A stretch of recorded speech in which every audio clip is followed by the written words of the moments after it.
ಬೀದರ್ ಜಿಲ್ಲೆಯ ಹಲವು ಗ್ರಾಮದಲ್ಲಿ ದಿನೇ ದಿನೇ ನೀರಿನ ಸಮಸ್ಯೆ ಉಲ್ಬಣಗೊಳ್ಳುತ್ತಿದ್ದು, ಗ್ರಾಮ ಪಂಚಾಯಿತಿ ಅಧಿಕಾರಿಗಳು ಜನಪ್ರತಿನಿಧಿಗಳ ವಿರುದ್ಧ ಗ್ರಾಮಸ್ಥರು ಆಕ್ರೋಶ ಹೊರಹಾಕ್ತಾ ಇದ್ದಾರೆ. ಅಲ್ಲದೆ ಕುಡಿಯುವ ನೀರಿನ ಸಮಸ್ಯೆ ಬಗೆಹರಿಸದ ಗ್ರಾಮ ಪಂಚಾಯಿತಿ ಸದಸ್ಯರನ್ನ ಗ್ರಾಮ ಪಂಚಾಯತ್ ಕಚೇರಿಯಲ್ಲಿ ಕೂಡಿ ಹಾಕಿದ್ದಾರೆ ಎಲ್ಲ ಗ್ರಾಮಸ್ಥರು ಸೇರಿಕೊಂಡು.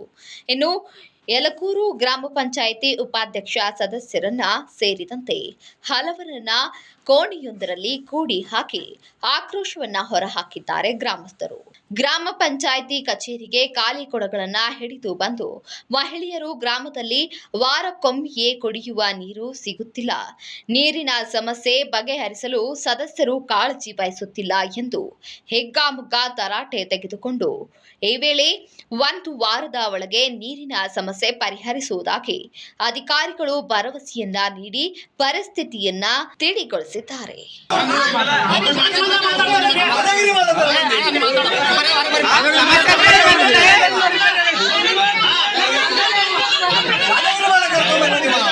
ಊರಿಗೆ ಸಮಸ್ಯೆ ಬಂದ್ಮೇಲೆ ಎಲ್ಲ ಕೇಳತ್ತಾರಲ್ಲ, ನಿಮ್ಗೆ ಯಾವ ಈಸ್ ದಿನ ಬಂದ್ರೆ ನಿಮ್ ಪಂಚಾಯತ್ ಹೇಳೇನಾ?